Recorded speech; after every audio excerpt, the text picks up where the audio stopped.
Lero fetereza tikugulitsana pa 22,000 kwacha thumba limodzi.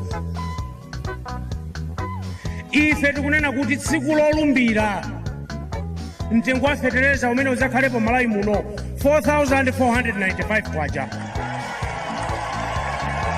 thumba limodzi. Lero fetereza mukula pa 22,000, ife tikuti 22,000 muzagula matumba 4 nkutsalapo ndi chenje chotengera pikapu kuti kakusireni kumene mwachokera. Kutanthauza kuti tatsitsa mtengo kufika na saizi yabwino. Ena akuti nzosatheka. Ndabwera naye lero fetereza matumba 4 awali apawo. Matumba 4 amenewo ndi amene tikunena kuti 22,000 kwacha.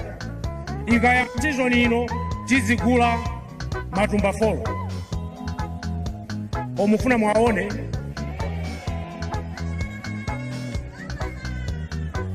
ikirani tikweze.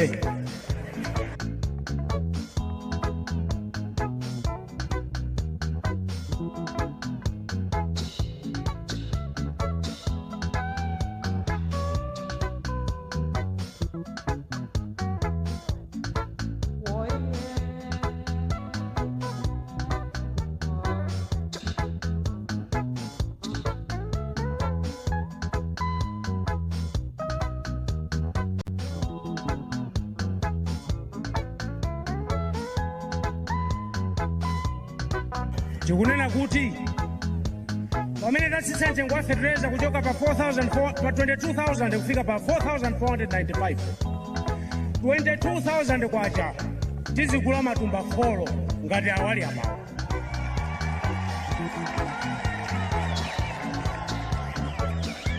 Matumba 4 amene wakaya muzifuna kupako mutaumaka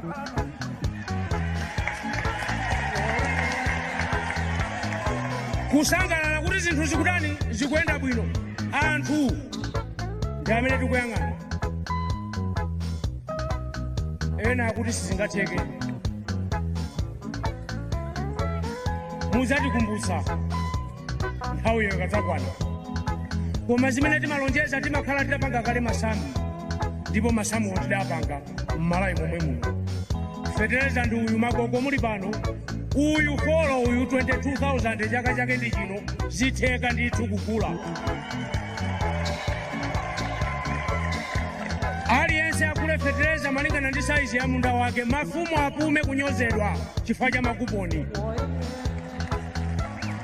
Kuponi imodzi kumagawana mabanja 20. Fetereza wankapu simungakolole chilichonse. Lero aliyense fetereza agule malingana ndi saizi ya munda. Mafumu apume. Situkutinso muonjezere nzomwe mwagulira season yathayi. Season ikubwerayi muzigula matumba 4 nkutsalanso ndi chenje. Mukakhala ngati ino kuti thumba limatha kusenza wekha, utha kusenza nkukasiya chenjecho nkumamwera fanta.